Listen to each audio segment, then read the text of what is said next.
អស់លោកស្រីប្រិយមិត្តកំពុងស្ដាប់កម្មវិធីសិក្សាតាមប្រព័ន្ធព្រះគម្ពីរ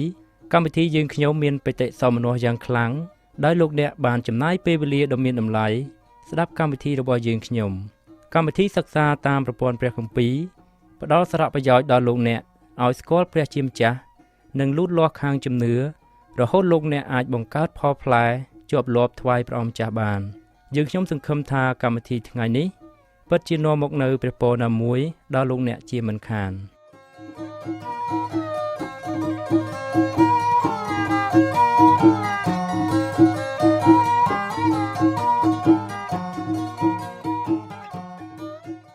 ចាអរលោកស្រីនិងបងប្អូនស្ងួនភ្ងាជាទីស្រឡាញ់ក្នុងព្រះអង្គម្ចាស់ព្រះយេស៊ូវ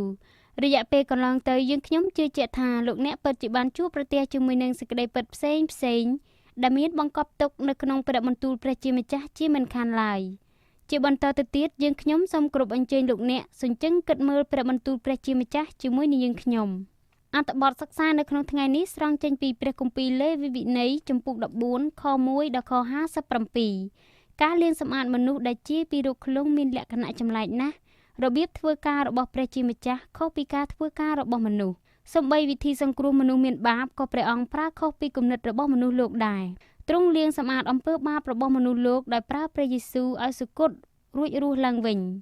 វិធីនេះពិតជាចម្លែកនៅចំពោះភ្នែកមនុស្សលោកមែនការចម្លែកមួយទៀតគឺទ្រង់បង្គាប់ឲ្យសុំសម្អាតរោគឃ្លុងដែលកើតមាននៅលើផ្ទះសម្បែង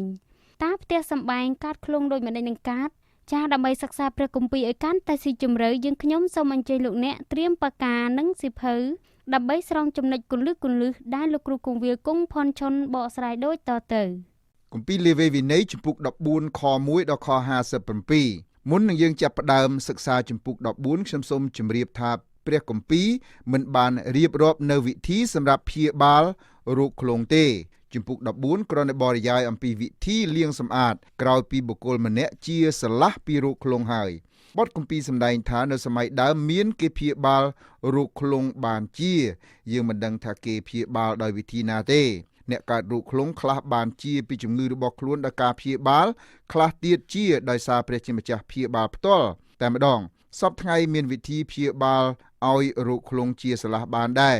រោគឃ្លុងជារោគដែលអាចមើលជាព្រះគម្ពីរសម្ដែងយ៉ាងច្បាស់អំពីរោគនេះប៉ុន្តែរោគឃ្លុងគឺជារោគដែលអាក្រក់ជាទីបំផុតបានជាព្រះជាម្ចាស់យករោគនេះមកបង្រៀនយើងអំពីធាតុពិតនៃអំពើបាបជំពូក14ផ្ដល់សេចក្តីសង្ឃឹម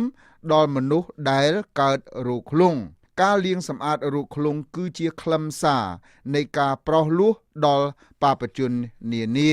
រោគឃ្លុងគឺជាប្រភេទនៃអំពើបាបដែលចូលមកញោមញីក្នុងចិត្តរបស់មនុស្សលោកគ្រប់រូបអំពើបាបដែលមាននៅក្នុងចិត្តរបស់មនុស្សលោកញ៉ាំងឲ្យអ្វីទាំងអស់ដែលមនុស្សលោកប្រើប្រាស់ឬប៉ះពាល់ជាប់ដាម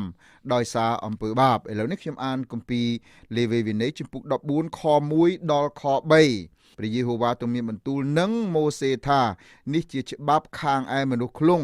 នៅថ្ងៃណាដែលញែកគេចេញជាស្អាតត្រូវតែនាំអ្នកនោះទៅឯសង្ឃរួចត្រូវឲ្យសង្ឃចេញទៅខាងក្រៅទីតម្លើងទ្រសាលពិនិត្យមើលបើឃើញថាមនុស្សឃ្លុងនោះបានជាពិតសូមលោកអ្នកកត់ចំណាំថាសង្ឃចេញទៅក្រៅទីតម្លើងទ្រសាលមិនមែនចេញទៅព្យាបាលអ្នកកើតរោគឃ្លុងទេសង្ឃចេញទៅដើម្បីបញ្ជាក់ឲ្យដឹងថាតើអ្នកកើតរោគឃ្លុងនោះបានជាហើយឬនៅបទគម្ពីរចែងថានេះជាច្បាប់ខាងឯមនុស្សឃ្លុងបើអ្នកកើតឃ្លុងបានជាពីជំងឺរបស់ខ្លួនហើយសង្ឃត្រូវធ្វើពិធីដើម្បីប្រកាសថាអ្នកឃ្លុងរូបនោះបានជាសះស្បើយហើយសង្ឃត្រូវចេញទៅទីតម្លើងទ្រសាលដើម្បីពិនិត្យមើលអ្នកកើតរោគឃ្លុងមនុស្សដែលកើតឃ្លុងមិនមានសិទ្ធិចូលរួមរស់នៅក្នុងសង្គមរបស់មនុស្សជាតិបានទេដូច្នេះហើយបានជាសង្ឃត្រូវចេញទៅពិនិត្យមើលមនុស្សដែលកើតរោគឃ្លុងគម្ពីរលូកាចំពុក17ខ12ចែងថាលុះយាងចូលទៅក្នុងភូមិមួយក៏មានមនុស្សឃ្លុង10នាក់មកជួបនឹងទ្រង់ឈរនៅពីចម្ងាយស្រែកទូលថាសេចក្តីខាងលើបញ្ជាក់ពីតួអង្គព្រះគ្រីស្ទនិងព្រះរាជបេសកកម្មរបស់ទ្រង់ដែលយាងមកលើផែនដីនេះទ្រង់លះសេរីល្អរបស់ទ្រង់នៅឋានសួគ៌មកប្រសូតនៅលើលោកដែលស្ថិតនៅក្រោមឥទ្ធិពលនៃអំពើបាប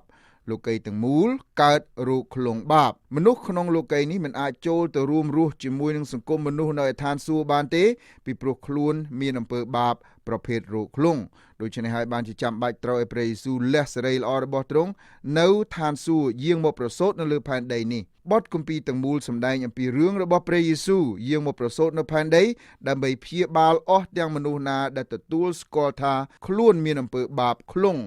នៅក្នុងចិត្តសូមលោកអ្នកកត់ចំណាំអំពីកិច្ចការដែលសង្ឃត្រូវធ្វើពេលដែលលោកទៅជួបជាមួយនឹងអ្នកកើតខ្លងឥឡូវខ្ញុំអានពីខ4ដល់ខ7នោះត្រូវឲ្យសង្ឃបង្គាប់ឲ្យយកសត្វហើរដែលរស់ហើយស្អាតមកសម្រាប់អ្នកនោះដែលត្រូវញែកជាស្អាតព្រមទាំងឈើតាត្រៅសម្ពុតក្រហម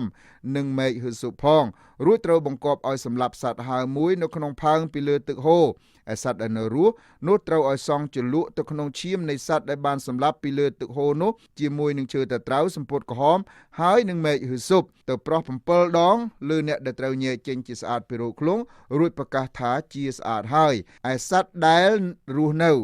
នោះត្រូវលែងទៅឯវាលទៅពិធីលាងសម្អាតមានលក្ខណៈចម្លែកជាទីបំផុតវិធីនេះចម្លែកពីព្រោះជាសេចក្តីបង្គាប់របស់ព្រះជាម្ចាស់វិធីប្រោសលួសឲ្យមនុស្សរួចពីបាបក៏មានលក្ខណៈចម្លែកដែរព្រះគ្រីស្ទត្រូវសុគតនៅលើឈើឆ្កាងហើយរស់ឡើងវិញដើម្បីប្រោសលួសដល់មនុស្សលោកវិធីប្រោសលួសប្រភេទនេះមានលក្ខណៈចម្លែកចំពោះមនុស្សលោកតែចំពោះព្រះជាម្ចាស់វិញជាវិធីតែមួយគត់ដែលទ្រង់យកមកប្រើដើម្បីសម្រេចបំណងរបស់ទ្រង់ដើម្បីធ្វើពិធីលាងសម្អាតរោគខ្លងត្រូវយកសត្វស្លាប2ក្បាលដែលនៅរស់នៅឡើយព្រមទាំងជាសត្វស្អាតផងសត្វដែលត្រូវសម្លាប់ជារូបភាពនៃសេចក្តីសុគតរបស់ព្រះយេស៊ូវឯសត្វដែលរស់គឺជារូបភាពនៃសេចក្តីរស់ឡើងវិញនៃព្រះគ្រីស្ទសាវកប៉ុលបញ្ជាក់ថាត្បិតមុនដំបូងខ្ញុំបានប្រាប់អ្នករាល់គ្នាតាមសេចក្តីដែលខ្ញុំទទួលដែរគឺថាព្រះគ្រីស្ទបានសុគតដោយព្រោះអំពើបាបរបស់យើងរាល់គ្នាតាមបទគម្ពីរហើយថាទ្រង់ត្រូវគេបញ្ចុះក្នុងភ្នោរួចដល់ថ្ងៃទី3នោះទ្រង់មានបច្ចុប្បន្នរស់ឡើងវិញតាមបទគម្ពីរកូរិនថូសខ្សែទី1ចំពុក15ខ3ដល់ខ4ព្រះអង្គបង្គាប់ឲ្យយកឈើតាត្រៅមកប្រើក្នុងការលាងសម្អាតរោគខ្លងឈើតាត្រៅគឺជាភាពជាមនុស្សនៃព្រះអម្ចាស់យេស៊ូវគ្រីស្ទឈើតាត្រៅមិនងាយពុកផុយភ្លាមទេឈើតាត្រៅយកមកប្រើធ្វើដងចងមែកហ៊ឺស៊ុបត្រូវប្រើអំបោះក្រហមដើម្បីចងមែកហ៊ឺស៊ុបជាមួយនឹងឈើតាត្រៅអំបោះក្រហមបញ្ជាក់អំពីជំនឿលើព្រះលោហិតរបស់ព្រះយេស៊ូវគ្រីស្ទពីបុរាណកាលមានស្រីម្នាក់ឈ្មោះនាងរ៉ាហាប់បានយកអំបោះក្រហមទៅចងនៅមាត់ទ្វារបង្អួចរបស់ខ្លួនដើម្បីបញ្ជាក់ថានាងបានជឿដល់ពាក្យដែលអ្នកផ្សាយដំណឹងល្អបានប្រកាសប្រាប់ដើមហ៊ឺស៊ុបដុះនៅក្នុងគន្លាតថ្មជាពិសេសកន្លែងដែលមានធាតុសើមមែកហ៊ឺស៊ុបជារូបភាពនៃជំនឿរបស់បុគ្គលមួយរូបក្សត្រដាវីតបញ្ជាក់ថាសូមជំរះទូបង្គំដោយមែកហ៊ឺស៊ុបនោះទូបង្គំនឹងបានជ្រះស្អាតសូមដុសលាងទូបង្គំនោះនឹងបានសជាងហេមៈទំនុកអង្កើងចំពុក51ខ7ផើងដែលធ្វើពីដីជារូបភាពនៃភាពជាមនុស្សនៃអង្គព្រះគ្រីស្ទព្រះអង្គជាព្រះដែលយាងមកយកនិស្ស័យជាមនុស្សជាតិហើយទ្រង់រស់នៅជាមួយនឹងយើងរាល់គ្នាកូរិនថូសខ្សែទី2ចំពុក4ខ7បញ្ជាក់ថាយើងមានទ្រព្យសម្បត្តិនេះនៅក្នុងភាពជាអ្នកដីដើម្បីឲ្យឥទ្ធិឫទ្ធិដ៏លើសលប់បានមកពីព្រះមិនមែនមកពីយើងខ្ញុំទេបទគម្ពីរមួយទៀតបញ្ជាក់ថាត្បិតសម្ដេចសង្ឃនៃយើងទ្រង់មិនមែនមិនអាចនឹងអាណិតអាសូរដល់សេចក្តីកំសោយរបស់យើងរាល់គ្នានោះទេព្រោះទ្រង់បានត្រូវសេចក្តីល្បួងគ្រប់យ៉ាងដូចជាយើងរាល់គ្នាដែរតែឥតធ្វើបាបឡើយគម្ពីរហេព្រើរចំពុក4ខ15ទឹកហូរជាទឹកដែលរស់ដើម្បីលាងសម្អាតរោគខ្លងមនុស្សត្រូវការប្រើទឹករស់គឺជាព្រះបន្ទូលរបស់ព្រះហើយនឹងព្រះវិញ្ញាណរបស់ព្រះអង្គសេចក្តីដែលយើងរៀបរាប់ខាងលើទាំងបាមានគឺជាវិធីដែលព្រះជាម្ចាស់ប្រើប្រាស់សម្រាប់លួសយើងទាំងអស់គ្នាឲ្យរួចពីអំពើបាបឯវិធីទាំងបាមាននោះសម្ដែងអំពីតួអង្គព្រះយេស៊ូវគ្រីស្ទព្រះគ្រីស្ទត្រូវសុគតនៅលើឈើឆ្កាងដើម្បីលួសបាបយើងទាំងអស់គ្នាចំណែកមនុស្សដែលមានបាបត្រូវជឿលើព្រះលោហិតព្រះអម្ចាស់យេស៊ូវដែលអាចលាងសម្អាតអំពើបាបរបស់ខ្លួនគម្ពីរយ៉ូហានខ្សែទី1ចំពុក1ខ7សម្ដែងថាតែបើយើងរាល់គ្នាដើរក្នុងពន្លឺវិញដូចជាទ្រង់ក៏គង់ក្នុងពន្លឺដែរនោះយើងមានសេចក្តីប្រកបនឹងគ្នាទៅវិញទៅមកហើយព្រះលោហិតនៃព្រះយេស៊ូវគ្រីស្ទជាព្រះរាជបុត្រានៃទ្រង់ក៏សម្អាតយើងរាល់គ្នាពីគ្រប់អំពើបាបទាំងអស់ខ8ដល់ខ9រួចអ្នកដែលត្រូវបានញែកជាស្អាតត្រូវបោកសម្លៀកបំពាក់ខ្លួនព្រមទាំងកោរសក់ហើយងូតទឹកចេញរួចនឹងបានស្អាតហើយនឹងចូលទៅក្នុងទីតម្លើងទសាលបានតែត្រូវនៅខាងក្រៅទសាលរបស់ខ្លួនអស់7ថ្ងៃដល់ថ្ងៃទី7អ្នកនោះត្រូវកោរសក់កោរពុកមាត់និងចិញ្ចើមហើយរួមខ្លួនទាំងអស់ចេញព្រមទាំងបោកសម្លៀកបំពាក់ហើយងូតទឹកផងនោះនឹងបានស្អាតហើយ វិធីលាងសម្អាតដូចមានរៀបរាប់ក្នុងខគម្ពីរខាងលើបញ្ជាក់ថាបុគ្គលម្នាក់បានជាពីរោគខ្លងព្រមទាំងមានសិទ្ធិអាចទៅរួមរស់នៅក្នុងសង្គមវិញហើយប៉ុន្តែមុននឹងត្រឡប់ទៅរួមរស់នៅក្នុងសង្គមវិញជនត្រូវបោកសម្លៀកបំពាក់របស់ខ្លួនជាមុនសិនសម្លៀកបំពាក់ដែលឆ្លងរោគឃ្លុងគឺជានិមិត្តរូបនៃទម្លាប់អាក្រក់ដែលបុគ្គលកើតរោគឃ្លុងបាបមាននៅក្នុងខ្លួនរីឯការកោររួមឲ្យស្អាតគឺជានិមិត្តរូបនៃការផ្លាស់ប្រែពិតប្រាកដក្នុងជីវិតរបស់ខ្លួនបន្ទាប់ពីបានជាពីរោគឃ្លុងហើយលុះអ្វីទាំងអស់បានធ្វើដូចមានការណែនាំខាងលើហើយបុគ្គលដែលប្រកាសថាជាពីរោគឃ្លុងត្រូវងូតទឹកឲ្យបានស្អាតយើងជាកូនរបស់ព្រះត្រូវការចូលទៅព្រះដើម្បីឲ្យទ្រង់លាងសម្អាតយើងជារៀងរាល់ថ្ងៃគឺពីយ៉ូហានជំពូក15ខ3បញ្ជាក់ថាឯអ្នករាល់គ្នាបានស្អាតហើយដោយសារពាក្យដែលខ្ញុំបានប្រាប់លោកយ៉ូហានបញ្ជាក់ថែមទៀតថាសូមញែកគេចេញជាបរិសុទ្ធដោយសារសេចក្តីពិតរបស់ទ្រង់ឯសេចក្តីពិតគឺជាព្រះបន្ទូលរបស់ទ្រង់យ៉ូហានជំពូក17ខ17អ្នកជឿដល់ព្រះអង្គត្រូវការលាងសម្អាតរហូតដល់ថ្ងៃដែលយើងទៅនៅជាមួយព្រះអង្គជាស្ថាពរប៉ុន្តែមុននឹងដល់ថ្ងៃនោះយើងត្រូវការចូលទៅឲ្យព្រះអង្គដើម្បីឲ្យទ្រង់ញែកយើងជាបរិសុទ្ធជារៀងរាល់ថ្ងៃខ10លុះដល់ថ្ងៃទី8ត្រូវយកកូនជាមឈ្មោល2ឥតខ្ចោះនិងជាមញី1ឥតខ្ចោះអាយុ1ខួបមកព្រមទាំងម្សៅយ៉ាងម៉ត់3ខ្ញឹងលាយនឹងប្រេងសម្រាប់ជាដង្វាយម្សៅហើយនឹងប្រេង1កំប៉ុងលុះធ្វើពិធីលាងសម្អាតបានចប់សពគ្រប់នៅឯខាងក្រៅទីតម្លើងទសាលហើយសង្ឃត្រូវនាំជនដែលជាពីរោគឃ្លុងនោះមកឲ្យមាត់ទ្វារទសាលជំនុំដើម្បីឲ្យពួកបណ្ដាជនទទួលជននោះមកវិញ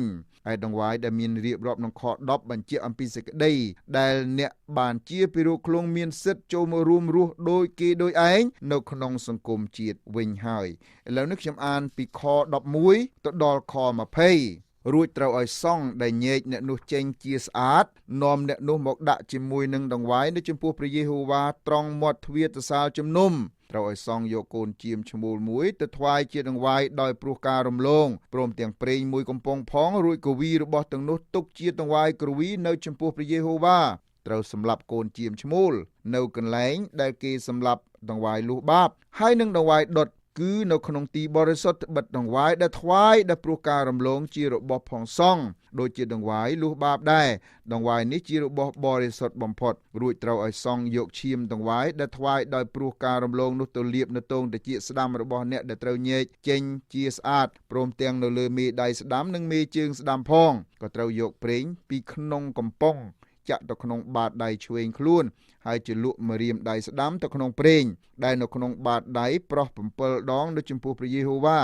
ឯប្រេងដែលសល់នៅបាតដៃនោះត្រូវយកខ្លះទៅលាបនៅទងត្រចៀកស្ដាំនិងមេដៃស្ដាំហើយនឹងមេជើងស្ដាំរបស់អ្នកដែលត្រូវញែកជាស្អាតនោះត្រង់កន្លែងដែលបានលាបឈាមនៃដង្វាយដែលថ្វាយដោយព្រោះការរំលងដែរហើយប្រេងដែលសល់នៅក្នុងបាតដៃរបស់សង្ឃត្រូវចាក់លើក្បាលនៃអ្នកដែលញែកជាស្អាតទៅ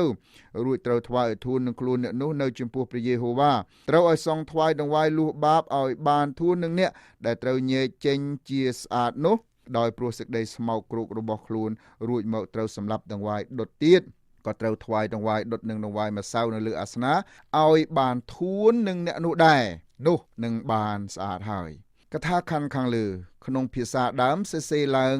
តែមួយឃ្លាទេសេចក្តីនេះបញ្ជាក់ថាអ្នកដែលបានជាពីរោគឃ្លុងហើយមានសិទ្ធិមករួមរស់ក្នុងសង្គមដូចគេដូចឯងដែរកូនជាមឈ្មោលដែលជននោះនាំមកថ្វាយដង្វាយរំលឹកថាបុគ្គលនោះជាមនុស្សមានបាបបុគ្គលរូបនោះត្រូវការព្រះលោហិតព្រះយេស៊ូវ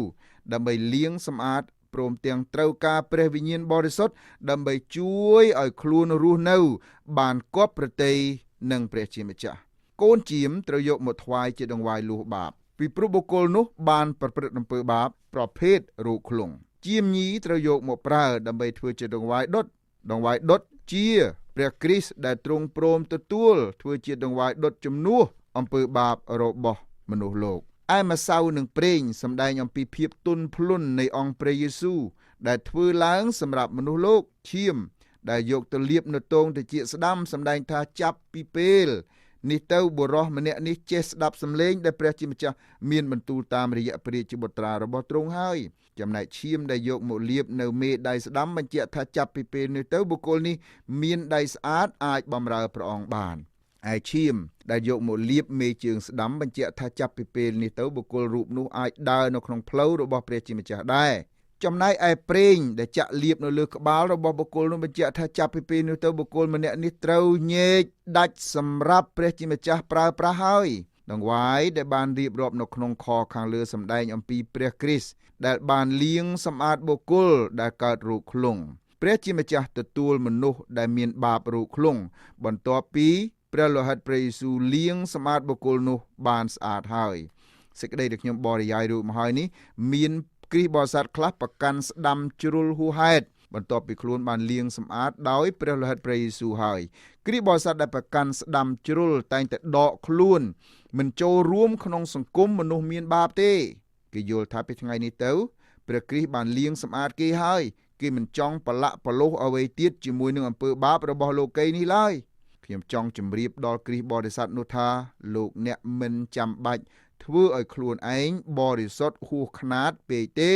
ហេតុអ្វីពីព្រោះលោកអ្នកមិនមែនជាមនុស្សបរិសុទ្ធមិនធ្លាប់ប្រព្រឹត្តអំពើបាបណាមួយដោយសារតែអ្នកបានចេញពីភាពស្មោកគ្រោកនៃមនុស្សលោកនោះឡើយមនុស្សលោកដែលកំពុងតែប្រព្រឹត្តអំពើបាបត្រូវការលាងសម្អាតដោយសារព្រះលោហិតព្រះយេស៊ូវមុននឹងព្រះវរបិតាទទួលគេទុកជាកូនរបស់ទ្រង់ឯ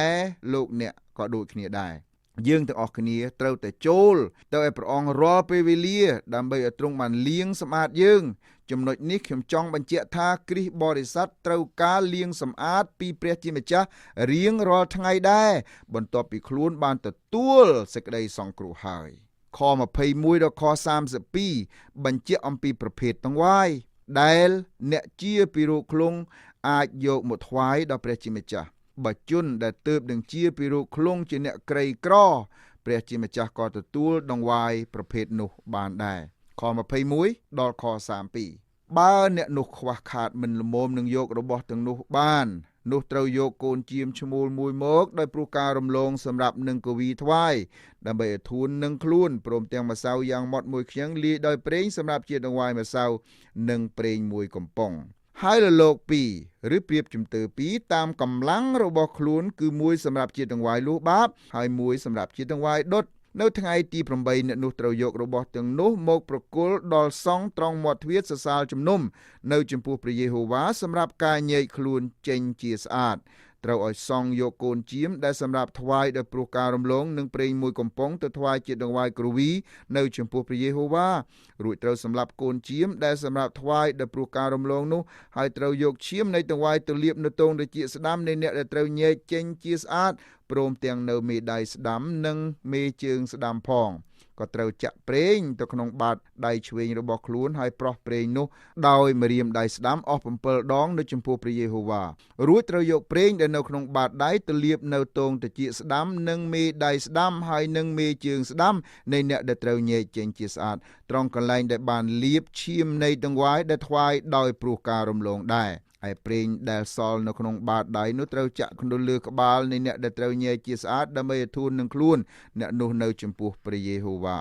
រួចត្រូវឲ្យសង់ថ្វាយលលោកមួយឬប្រៀបជំទើមួយតាមកម្លាំងដែលអ្នកនោះនាំយកមកបានគឺមួយសម្រាប់ជាដង្វាយលួសបាបហើយមួយសម្រាប់ជាដង្វាយដុតជាមួយនឹងដង្វាយម្សៅផងរួចត្រូវឲ្យសង់ថ្វាយឲ្យធូននឹងអ្នកដែលត្រូវញែកជាស្អាតនោះនៅចំពោះព្រះយេហូវ៉ានេះហើយជាច្បាប់ខាងឯអ្នកដែលកើតរោគខ្លុងដែលមិនអាចនឹងលូកឈោងដល់ដង្វាយសម្រាប់ការញែកខ្លួនចេញជាស្អាតបានខ33ដល់ខ36ព្រះយេហូវ៉ាទ្រង់មានបន្ទូលនឹងម៉ូសេហើយនឹងអារ៉ុនថាកាលណាឯងរាល់គ្នាបានចូលទៅក្នុងស្រុកកាណានជាស្រុកដែលអញនឹងឲ្យជាគេអាករដល់ឯងរាល់គ្នាបើអញធ្វើឲ្យមានរោគខ្លុងក្នុងផ្ទះណាមួយនៅស្រុករបស់ឯងផងនោះត្រូវឲ្យម្ចាស់ផ្ទះមកប្រាប់ដល់សង្ឃថាមើលទៅដូចជាមានរោគនៅក្នុងផ្ទះរបស់ខ្ញុំហើយដូច្នេះត្រូវឲ្យសង្ឃបង្គាប់ឲ្យរើអីវ៉ាន់ចេញពីផ្ទះទៅ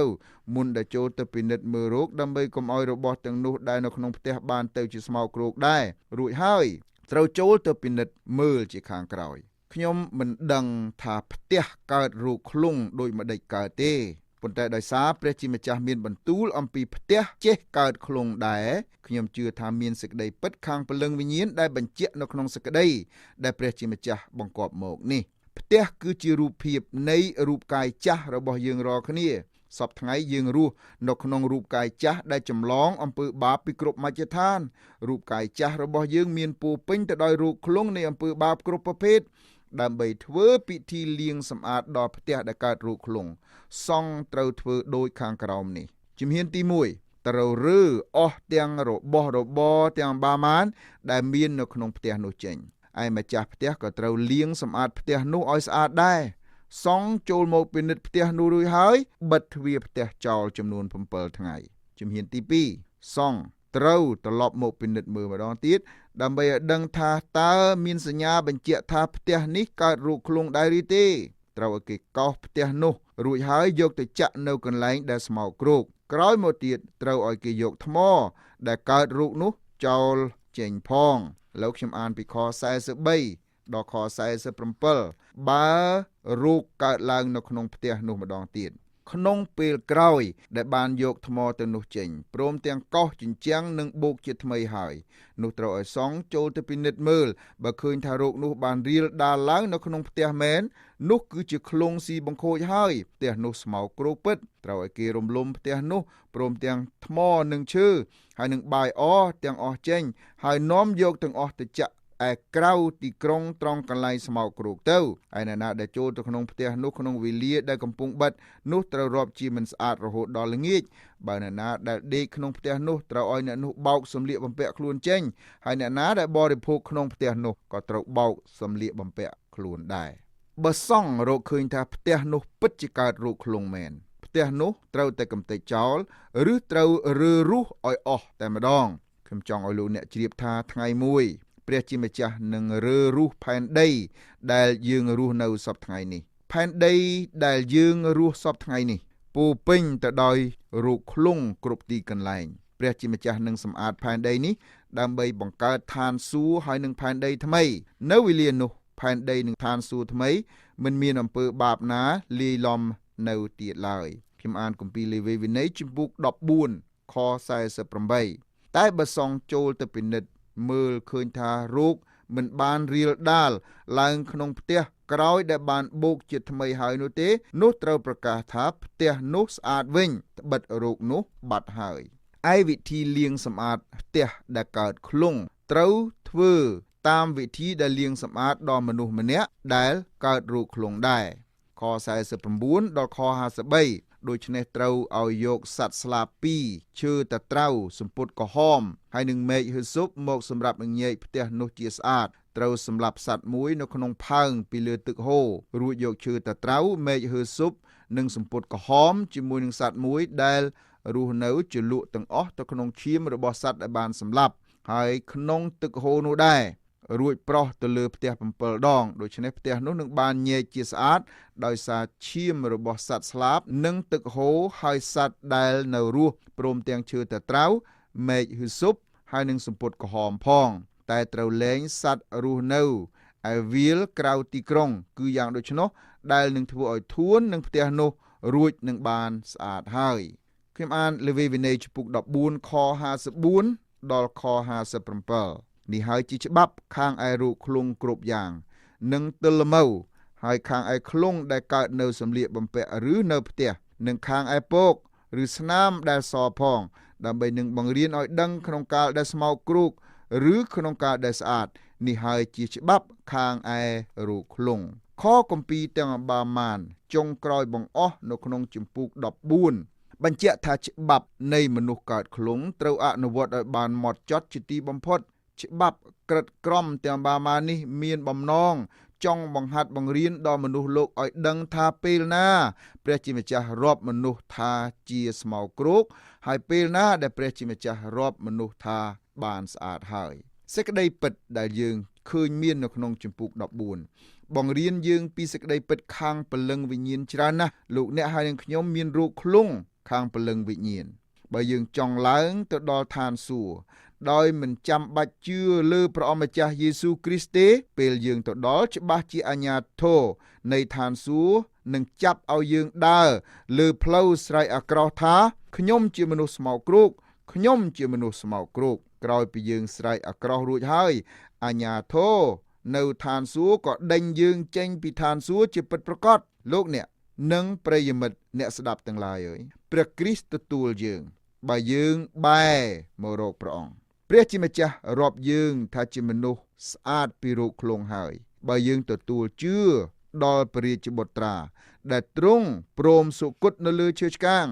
រួច3ថ្ងៃក្រោយមកទ្រង់រស់ឡើងវិញតាមបទគម្ពីរមុននឹងខ្ញុំបញ្ចប់មេរៀននេះខ្ញុំសូមសួរដល់លោកអ្នកនៅថ្ងៃនេះថាតើសពថ្ងៃនេះលោកអ្នកដឹងខ្លួនថា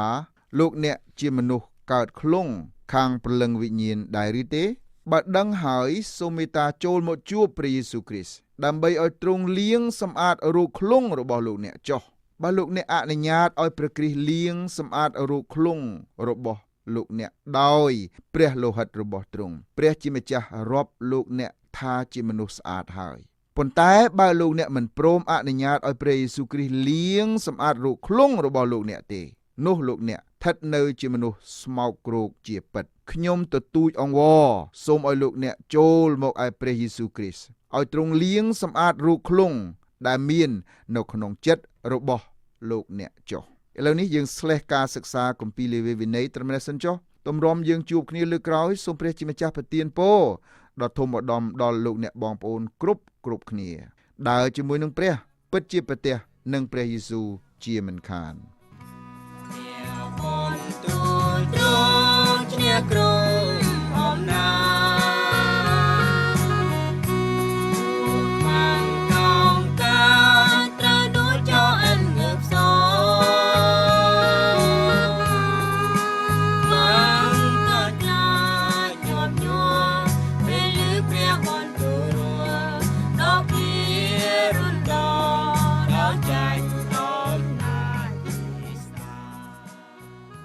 កម្មវិធីនេះផលិតឡើងដោយអង្គការ Transworld សហការជាមួយនឹង Through the Bible Network សូមលោកអ្នកបើកស្ដាប់កម្មវិធីនេះជាបន្តទៀតតាមប្រព័ន្ធព្រះគម្ពីររបស់យើងចំពោះព័ត៌មានផ្សេងៗសូមតាក់ទងយើងខ្ញុំតាមប្រអប់សម្បត្តិលេខ1143ភ្នំពេញឬទូរស័ព្ទមកកាន់លេខ012 75 86 74សូមអរគុណសូមព្រះប្រទានពរ